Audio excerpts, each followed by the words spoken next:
Good morning, dear students. It is your EVS class. I am your EVS teacher from Golden Public School. As you know that our 4 chapters are completed in EVS. Now it's time for the 5th chapter, our clothes. What we are going to study in this chapter? Concept mapping, introduction, natural and man-made fibers, fiber to fabric, spinning, weaving, finishing of fabric, dyeing, printing, special treatment to fabric, caring for clothes, washing, dry cleaning, ironing, and storage. Different fabrics are used for making different clothes. We use different kinds of fabric for making clothes for different season and occasions. Everybody of us knows, हम सबको मालूम है कि हम different kind of fabric पहनते हैं और different season में जो हमारे फैब्रिक होते हैं वो डिफरेंट होते हैं. ठीक है, जो हम समर सीज़न में जो हम क्लोथ्स पहनते हैं, फैब्रिक पहनते हैं, क्या वो हम विंटर्स में पहन सकते हैं? नहीं, विंटर्स में जो हमारे क्लोथ्स होते हैं वो अलग होते हैं. इसी तरह ओकेज़न्स पर भी हम अलग अलग क्लोथ्स वियर करते हैं. ठीक है, फॉर्मल और इनफॉर्मल वियर्स होते हैं हमारे, है ना. So in summer season we wear cotton clothes to keep our selves cool. लेकिन in winter season we wear woollen clothes to keep us warm. ठीक है ना. समर सीजन्स में हम कॉटन क्लोथ्स वियर करते हैं ताकि हम अपने आप को कूल रख सकें, और विंटर सीज़न में हम वूलन क्लोथ्स पहनते हैं ताकि हम अपने आप को वार्म रख सकें. Okay, as you can see कि समर सीज़न में हम इस तरह के क्लोथ्स पहनते हैं और विंटर्स में हम इस तरह से पहनते हैं. सो एक क्वेश्चन आता है, in which season do we wear silk. तो सिल्क मोस्टली हम लोग विंटर्स में पहनते हैं. ठीक है, विंटर्स में सिल्क पहना जाता है. Clothes are made from fabric and fabric is obtained by weaving it fibers. अब क्वेश्चन ये आता है कि क्लोथ्स जो हम पहनते हैं वो क्लोथ्स कैसे बनते हैं, कहाँ से बन के आते हैं. So clothes are made from fabric. Clothes किसके बने हुए होते हैं? फैब्रिक के बने हुए होते हैं. और वो जो फैब्रिक होता है वो कपड़ा होता है, that is obtained by weaving it's fibres. ठीक है, वो इसके फाइबर को वीव करके, बुन करके बनाया होता है. ठीक है. So but where do we obtain fibres from. लेकिन हमको वो फाइबर्स कहाँ से मिलते हैं जिन्हें बुन के वो कपड़ा, वो फैब्रिक बनाया जाता है. Okay, so we get these fibres either from plants और एनिमल्स. ठीक है, या तो हमें ये फाइबर प्लांट्स से मिलते हैं या फिर हमें ये फाइबर कहाँ से मिलते हैं? एनिमल्स से भी मिलते हैं. So these fibres are called natural fibres. ठीक है, इन फाइबर्स को हम नेचुरल फाइबर्स कहते हैं. On the other hand man made / artificial fibres are obtained from chemicals. ठीक है, कुछ क्लोथ्स ऐसे होते हैं जो आर्टिफिशियल फाइबर्स या मैन मेड फाइबर्स के बने होते हैं. तो जो ये आर्टिफिशियल या मैन मेड फाइबर्स होते हैं ये हम कहाँ से ऑब्टेन करते हैं? ये हम केमिकल्स से बनाते हैं. ठीक है, तो 2 तरह के फाइबर्स हो गए, natural fibres and man made / artificial fibres. ठीक है, नेचुरल फाइबर्स वो होते हैं जो हमें प्लांट्स और एनिमल्स से मिलते हैं, and man made fibres are obtained from chemicals. So we have already studied about the following types of fibres. Natural fibres हमारे कौन से हो गए? Cotton, silk and wool. ठीक है, एंड मैन मेड फाइबर्स जो कि हम केमिकल से ऑब्टेन करते हैं वो होते हैं हमारे नायलॉन एंड रेयॉन.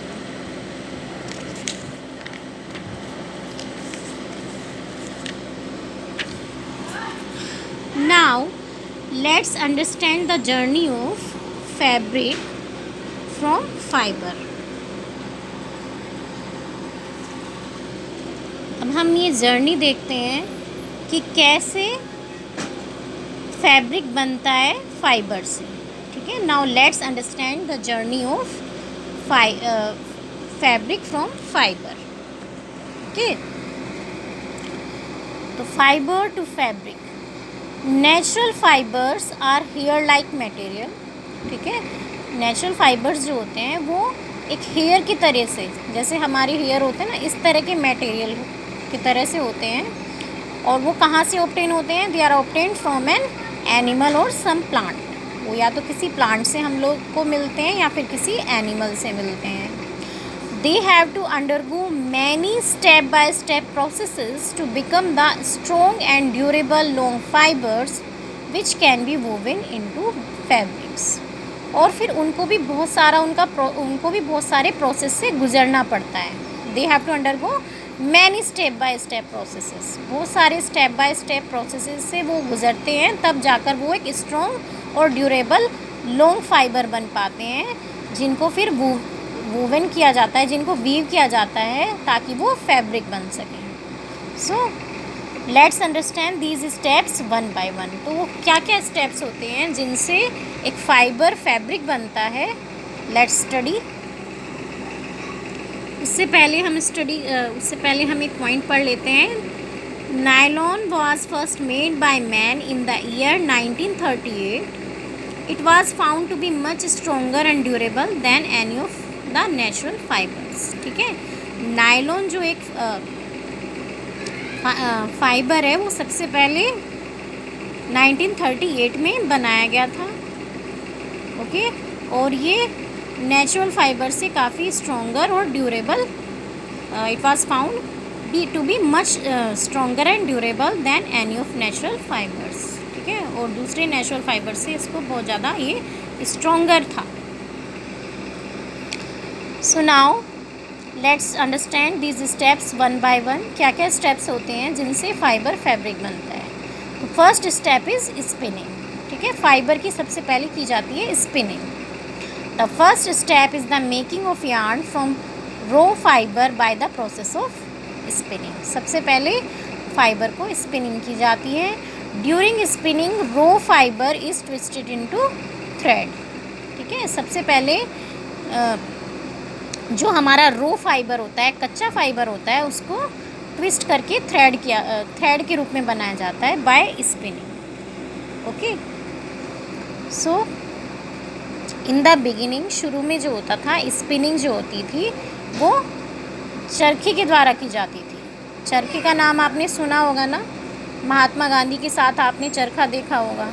ठीक है, इसमें क्वेश्चन भी इन्होंने पूछा है कि which great personality promoted charkha as the means of freedom in India. तो किसने वो चरखा प्रमोट किया था? वो किया था महात्मा गांधी जी ने, हम सभी जानते हैं। तो महात्मा गांधी जी ने चरखे को इतना ज़्यादा एम्फेसाइज़ क्यों किया था? उन्होंने चरखे को इसलिए एम्फेसाइज़ किया था क्योंकि महात्मा गांधी जी चाहते थे कि स्वदेशी, यानी कि जो हमारे अपने देश का बना हुआ सामान ही लोग यूज़ करें, ताकि हमारे देश की जो अर्थव्यवस्था है, हमारे देश की जो इकोनॉमी है, वो इम्प्रूव हो सके। अभी जो मोदी जी ने बोला था, उन्होंने भी यही बोला था ना कि आपको सिर्फ स्वदेशी, यानी कि जो आपकी कंट्री में बनी हुई चीज़ है उसको ही आप यूज़ करिए। बाहर की कंपनीज़ जो हैं उनका प्रोडक्ट बिल्कुल यूज़ मत करिए, बल्कि जो हमारे कंट्री के प्रोडक्ट्स हैं वो यूज़ करिए। अपनी कंट्री के प्रोडक्ट्स यूज़ करने से क्या होता है कि हमारी खुद की इकोनॉमी बहुत स्ट्रॉन्ग हो जाती है। तो वही इसमें क्वेश्चन इन्होंने पूछा है। तो कि किसने चरखे को सबसे पहले प्रमोट किया था? तो वो क्या था? महात्मा गांधी जी ने। ओके, तो स्पिनिंग होता है कि काटना, वही आप जो समझ रहे हैं, that is right. Spinning means, ठीक है, जिस तरह से चरखे में से ये किया जाता था। So in the beginning spinning was done on charkha. Later on spinning jenny was use for the purpose and nowadays it is done by high tech machines in textile factories. ठीक है, और बाद में पहले तो चरखा यूज़ किया जाता था स्पिनिंग के लिए, बाद में क्या यूज़ हुआ? Spinning jenny. स्पिनिंग जेनी भी क्या होता है? A machine for spinning with more than one, जिसमें जो होता है कि ज़्यादा, मोर देन वन स्पिनिंग हो पाती है। ठीक है, तो इस टाइप की एक मशीन है तो वो यूज़ की गई। और अब nowadays it is done by high tech machines, और अब जो है ये काम ये हाईटेक मशीन से हो रहा है। ओके, तो इस तरह से स्पिनिंग इज़ दिस। सेकंड आता है weaving. The yarn made by spinning is made into fabric by weaving on big machines called looms। ठीक है, देखिए यहाँ पर पिक्स भी दिखाई गई हैं। पहले स्पिनिंग चरखे से होती थी, उसके बाद स्पिनिंग जेनी आ गई। ठीक है, उसके बाद होती है weaving. The yarn made by spinning is made into fabric by weaving on big machines। ठीक है, स्पिनिंग के बाद जो आता है जो yarn आता है उसको फिर फैब्रिक में कैसे बनाया जाता है, बाय वीविंग। ठीक है, उसको वीव किया जाता है, उसको बुना जाता है, और उसको बुनने के लिए क्या यूज़ होती हैं, बिग मशीन्स यूज़ होती हैं, और उन बिग मशीन्स को कहते हैं लूम्स। क्या कहते हैं उन मशीन्स को, looms. These looms knit long threads in a criss-cross manner to weave them into fabric or cloth। Okay, तो ये जो मशीन्स होती हैं जिनको लूम्स बोलते हैं, ये क्या करते हैं, जो लॉन्ग थ्रेड्स होते हैं, यानी कि जो यार्न हमने बनाया था स्पिनिंग करके, उसको निट करती हैं, उसको बुनती हैं। किस तरह से बुनती हैं, एक क्रिस क्रॉस मैनर में। ठीक है, ताकि वो एक फैब्रिक बन सके। So many weavers weave the thread और हैंडलूम्स बाय हैंड। ठीक है, उसके लिए या तो हैंडलूम यूज़ होते हैं, और ये जो हैंडलूम होते हैं ये हैंड से चलाए जाते हैं। तो बहुत सारे जो वीवर्स होते हैं, बुनकर होते हैं, वो इसको बुनते हैं, weave the thread on handlooms. ठीक है, थ्रेड को बुनते हैं हैंडलूम पर। बट नाउ डेज, लेकिन अब क्योंकि बट नाउ डेज अब क्या हो रहा है, most of the fabric is made on power looms. ठीक है, अब जो ज़्यादा फैब्रिक बन रहा है, मोस्ट ऑफ द फैब्रिक बन रहा है, वो बन रहा है पावर लूम्स से।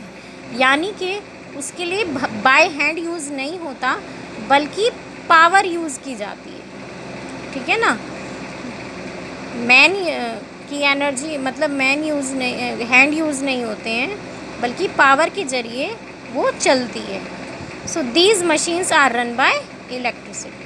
ठीक है, इलेक्ट्रिसिटी से ये चलती हैं ये machine. So the fibre is dyed into different colours either before making fabric और आफ्टर वीविंग। या तो फैब्रिक बनने से पहले ही उनको डाई किया जाता है डिफरेंट कलर में, या फिर आफ्टर वीविंग, बुनने के बाद भी उनको डाई किया जाता है। ओके, सो एक फैक्ट इन्होंने बताया है, वाइल वीविंग एनी क्लॉथ, कभी कोई क्लॉथ बुनते हुए, the threads which go top to bottom are called warp and the threads which go sideways are called weft. जो टॉप से लेकर बॉटम तक आते हैं थ्रेड्स, ठीक है, उनको क्या बोला जाता है, दे आर कॉल्ड वार्प। और जो थ्रेड्स साइडवेज जाते हैं, दे आर कॉल्ड वेफ्ट। ठीक है, warp and weft. So now it's time for the difficult words. सो देखते हैं कि हमारे कितने डिफ़िकल्ट वर्ड्स इसमें निकलते हैं। Let's find out. So first difficult word will be natural fibers, second will be artificial fibers, third will be nylon, fourth will be rayon।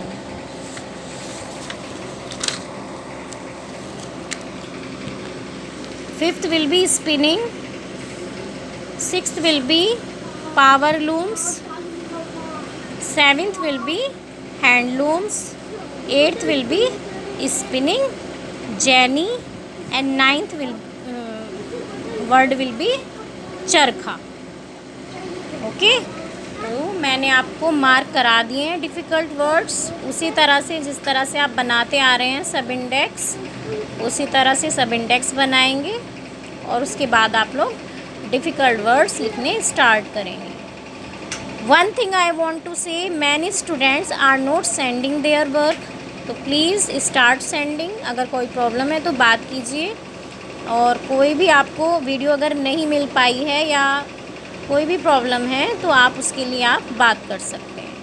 Okay, you can call me and tell me your problem, but I want everybody's work should be done, सबका work complete होना चाहिए। And start learning also, soon I will